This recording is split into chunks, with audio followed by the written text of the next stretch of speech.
दोस्तों, आपका MS चौहान और आप देख रहे हैं अपने चैनल फेविगन। तो हमारे काफ़ी भाइयों के क्वेश्चन थे कि वाइट गारमेंट को परफेक्ट कैसे वॉश किया जाए।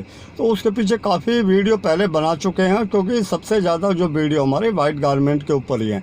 तो उसके लिए क्या है कि सबसे पहले जो कपड़ा जैसे गंदा होता है उसमें ऑयल वगैरह, स्टेन वगैरह या कुछ भी हो, तो सबसे पहला जो होता है इसका जो प्रोसीजिंग होती है वो होती है इसको ऑयल निकालना। तो उसके लिए जैसे इंडस्ट्री में किया जाता है, तो सबसे पहले उसको हम पेट्रोलियम प्रोडक्ट करते हैं। कोई भी petroleum product, MTO, solvent, hexyne, CTC, परक्लोथ्रीन या कार्बन हाइड्रो वगैरह करते हैं। तो ये होता है कि सारा कुछ इसमें मैल वगैरह जो निकल जाता है, जो धूल मिट्टी और उसका ऑयल वगैरह। बाकी ये तो पेट्रोलियम प्रोडक्ट में हो गया।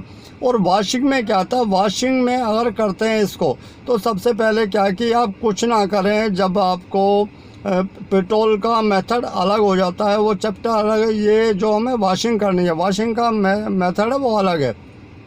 तो गारमेंट को आप सीधा पहले उसमें दाग धब्बे कुछ ना देके सीधा आप उसको पहले हाइपो या ब्लीच में डालें। तो हाइपो ब्लीच में क्या, जैसे 5 लीटर पानी है, 5 लीटर पानी के अंदर आप 50 ग्राम या 100 ग्राम, क्योंकि इसमें क्या है, जब केमिकल ज़्यादा होता है टाइमिंग कम हो जाती है, केमिकल कम होता है तो टाइमिंग बढ़ जाती है। उसमें हाइपो या ब्लीचिंग पाउडर डालें, उसको कम से कम 30 मिनट यानी आधा घंटे उसको डिप करें। उसके बाद उसको सादा पानी में खंगालें।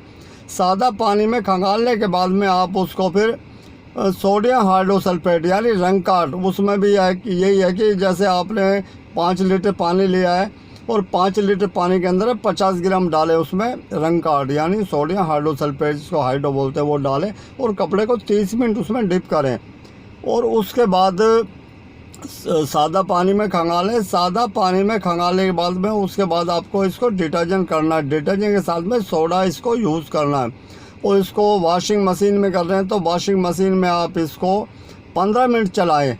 और 15 मिनट चलाने के बाद में फिर इसको आप बाहर टेबल के ऊपर ले लें, हाइड्रो करें, हल्का हाइड्रो करके यानी स्पिन करके इसको टेबल के ऊपर लें। वहाँ इसकी स्पॉटिंग करें, जो भी दाग धब्बे हैं सबको निकालें। और निकालने के बाद में एक लास्ट जो फाइनल जो वॉशिंग होती है, उसमें आपका जो पहले साबुन का पानी चल रहा है वो, या उसको खोल दें और पानी बना लें, हल्का सा पानी उसके अंदर। जैसे 5 लीटर पानी है, 5-7 लीटर पानी के अंदर आप उसमें डालें 25 ग्राम के आसपास NID डालें और साथ में उसमें थोड़ा सा सोडा ऐड कर सकते हैं। तो उससे वो इसलिए किया जाता है कि जो भी स्पोर्टिंग के दौरान, स्पोर्टिंग में जो भी हमने केमिकल यूज़ किए हैं वो एक तरह का न्यूट्रल हो जाए, क्योंकि न्यूट्रल साथ में लेके चलना है। हम सबसे बड़ी गलती क्या करते हैं कि वो कहते हैं ना कहीं शॉर्टकट मारते हैं, तो उससे वो कपड़े की जो क्वालिटी है वो निखरनी चाहिए, वो नहीं निखरती। तो आप उसको 5-7 मिनट घुमाएं। घुमाने के बाद में उस कपड़े को आप, उसमें एक चीज़ और आती है कि आपको और उसके अंदर OBA यानी उसमें 2B, S, HI नील वगैरह लगाना हो, या उसमें कोई ऑप्टिकल वाइटनर देना हो, तो टिनोपाल वगैरह, तो आप उसको जो फाइनल जो मलाई होती है यानी फाइनल हमारी जो वॉशिंग है, आप उसके अंदर उसको कर सकते हैं, डाल सकते हैं। तो उससे 2 चीज़ें होती हैं, एक तो पूरे गारमेंट के ऊपर वो इक्वल लगेगा और वो दिखाई भी नहीं देगा और कपड़े के अंदर एक शाइनिंग पैदा करेगा। तो ये है वो है। बाकी काफ़ी भाई बाहर करते हैं, बाहर करने का वो है कि इसको आप खंगालें। खंगालने के बाद में 2 बार या 3 बार अच्छी तरह खंगालें। खंगाल के इसको हाइड्रो करें, और हाइड्रो करने के बाद पानी ज़्यादा लें कि 10 लीटर पानी लिया, 10 लीटर पानी के अंदर आपको अगर टिनोपाल करना है 2B नेचुरल के लिए, तो आप उसके अंदर 1 टीस्पून डालें, किसी कपड़े में रख के डालें, कपड़ा पतला कपड़ा लें, उसमें रख के उसको घोल लें। और घोलने के बाद में आप उसको कपड़े को खोल के अच्छे से झाड़ के उसको डिप करें। और डिप करने के 1-2 बार ऊपर नीचे करें, उसके बाद हाइड्रो कर दें। और आपको इसमें S भी लगाना है यानी नील के लिए, वेलवेट कलर के लिए, तो आप उसमें आधा टीस्पून, आधी चाय की चम्मच वो डाल सकते हैं। टीस्पून यानी इसमें जो रानीपाल S है वो डाल सकते हैं। तो HI भी कर सकते हैं, लेकिन HI ज़्यादातर हमारा जो डाइंग वगैरह में चलता है। लेकिन जिनको परफेक्ट इंडस्ट्री में जो होता है, इंडस्ट्री में तो एक मेथड है कि आप वहाँ करते हैं। तो ये करने के बाद में और इसके बाद फिर बात आती है स्टार्च की। स्टार्च या शॉर्पनर क्या करना आपको, ये दोनों चीज़ें। और क्या है कि कई बार हम स्टार्च या शॉर्पनर में भी OBA यानी जो ऑप्टिकल वाइटनर को यूज़ कर लेते हैं। तो ये डिपेंड करता है कि भाई आप किस तरह करना चाहते हैं, कि टाइम की बचत, पानी की बचत, ये सारी चीज़ें। और एक चीज़ और है, जब हम कपड़े को खंगालते हैं तो खंगालने में हमारा काफ़ी पानी निकलता है। तो उसके लिए आप क्या करें, जब भी कपड़े को खंगालें साबुन या डिटर्जेंट से निकालें, उसको हाइड्रो कर लें पहले। हाइड्रो करने में जितना भी साबुन होता है, एक्सेस जो होता है डिटर्जेंट, वो निकल जाएगा। उसके बाद आपको खंगालने में पानी कम लगेगा, क्योंकि जो एक्सेस है वो निकल चुका है, जो हमारा साबुन या जो भी उसमें डिटर्जेंट वगैरह है। तो ये एक मेथड होता है। बाकी सुखाने का कपड़े जब भी आप वॉश करें उल्टा करके सुखाएं, जब भी सुखाएं। और वाइट कपड़े को तो धूप में सुखा सकते हैं। और कई बार क्या हम नील वगैरह लगा लेते हैं, आला वगैरह या इस टाइप के लगा लेते हैं, या जो पाउडर वाला नील होता है उसको धूप में सुखाते हैं। तो धूप में सुखाने के बाद क्या होता है कि कई बार जो धूप के प्रभाव में जो आता है हिस्सा, वहाँ से उसका जो नील उड़ जाता है, एक तरह का येलोपन आ जाता है। जो हिस्सा छाया में रहता है, धूप के किरणों से थोड़ा बचा रहता है, वहाँ पे नील लगा रह जाता है। तो आप जब ऐसी दिक्कत हो, और नील को काटने का क्या होता है कि हमारा एसिड, जो भी एसिड होता है इसमें, जो सबसे परफेक्ट एसिड होता है, जो हम सॉफ्ट एसिड बोलते हैं, वो होता है ऑक्सैलिक एसिड, जिसको दाना भी बोलते हैं। ड्राई एसिड होता है और ये सब जगह मिल जाता है। इसमें कोई इस जो गवर्नमेंट की तरफ से काफ़ी बैन है, इसके ऊपर बैन भी नहीं है।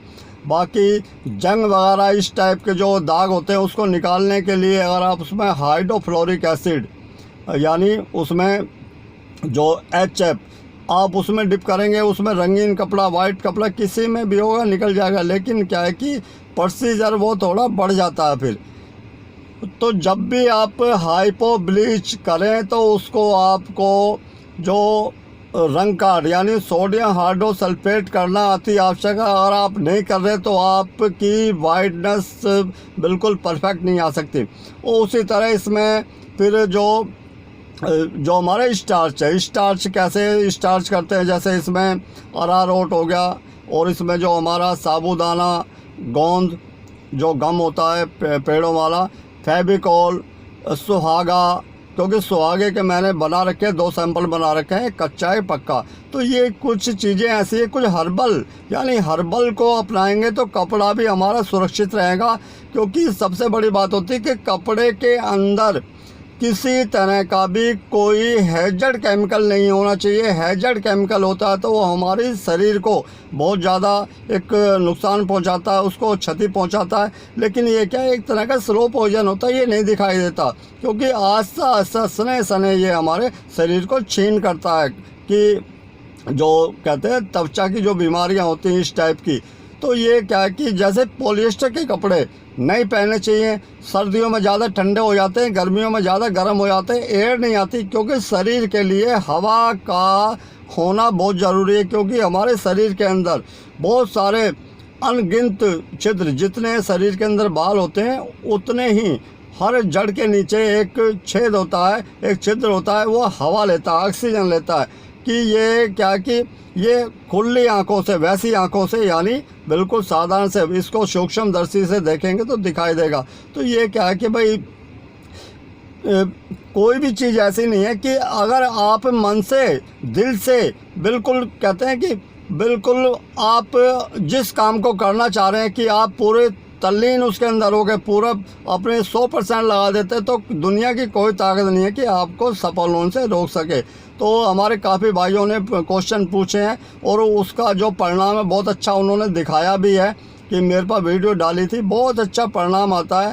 तो रंगीन कपड़ों का थोड़ा डिफरेंट हो जाता है। लेकिन देखो कि सबसे बड़ी दिक्कत क्या आती है कि कपड़ों के ऊपर कलर लग जाते हैं, किसी एक कपड़े से दूसरे कपड़े का, या उसी कम्बिनेशन वाला जो कपड़ा होता है, 2-3 कलर का कपड़ा है, जैसे साड़ी में फॉल या उसका जो पल्लू होता है उसका, या उसमें एम्ब्रॉयडरी कढ़ाई का, उसका लग जाता है। तो क्या कि रंगीन कपड़ों से निकालना मुश्किल समझते हैं। लेकिन जब हमारे वो अभ्यास में नहीं आता, जब हम उसको कंटिन्यू करते, वाइट को तो कर लेते हैं, तो हमें वो मुश्किल लगने लगती है। और जब हम किसी भी चीज़ को सच्चे मन से और पूरे कहते हैं आपने पूरे तल्लीन होकर उसमें जब करते हैं, 100% अपना उसमें पूरी मेहनत लगाते हैं, तो आप बिल्कुल परफेक्ट हो गए। और ज़्यादा केमिकल के फेर में ना पड़े कि केमिकल वो, क्योंकि इंडस्ट्री में क्या होता है, इंडस्ट्री में टाइमिंग नहीं होती, टाइम नहीं होता, वहाँ सब कुछ मिलेगा आपको जितना महंगा केमिकल वो मिलेगा, सिर्फ आपको नाम लेना है वो मिल जाएगा। लेकिन क्या है कि आपको टाइम बिल्कुल नहीं मिलेगा, क्योंकि टाइम अगर उसमें वेस्ट हुआ तो जो चैन हमारी टूट जाएगी। चैन क्या है कि जो गारमेंट हमारा स्टिचिंग होके आता है, स्टिचिंग होके वो सीधा आएगा हमारा चेकिंग में, चेक होके नहीं होने के बाद वो आएगा फिनिशिंग में आते के साथ ही उसका धागा काटा जाएगा। धागा काटने के बाद में उसको धागा झाड़ा जाएगा मशीन के द्वारा, और उसके बाद में वो सीधा फिर जाएगा हमारा वॉशिंग के अंदर। और वॉशिंग में उसको डीसी, क्योंकि वहाँ तो टोटल गारमेंट डीसी पहले परख किया जाता है, परख होगा, और परख के बाद में उसकी वॉशिंग की प्रोसीजर होता है। और उसके बाद में जो कपड़ा वॉश हो जाता है या डाइक्लिन हो जाता है, उसका सीधा प्रेसिंग में जाएगा। और प्रेसिंग के बाद में चेकिंग और उस चेकिंग के कई स्टेज होते हैं। Checking, initial checking, final checking, QC checking, उसके बाद फोल्डिंग, पैकिंग, बहुत एक लंबा प्रोसीजर होता है कि कहीं भी हम इसको ब्रेक करेंगे तो पूरी चैन हमारी डिस्टर्ब हो जाएगी। तो ये क्या है कि भाई जिस भी काम को करें, बिल्कुल कहते हैं आर्मी की तरह कि युद्ध भूमि पे खड़े हैं हम, इस बॉर्डर पे खड़े हैं, और हमें सजग रहना बिल्कुल कि जहां नज़र बची वही दुर्घटना घटी। तो हमें जो भी काम करना है बिल्कुल अपने मन से करना है, और इस टाइप का नहीं कि भाई हो जाएगा कर देंगे, इस टाइप का नहीं, बिल्कुल मन से करें। तो दोस्तों वीडियो बनाते रहते हैं और कोशिश ये रहती है ज़्यादा साधारण भाषा में बताया जाए कि सब भाइयों के समझ में आ जाए। तो दोस्तों कपड़े के विषय में कोई भी आपका क्वेश्चन हो आप मुझसे शेयर कर सकते हैं। मिलते हैं दोस्तों फिर ब्रेक के बाद। जय हिंद, जय भारत।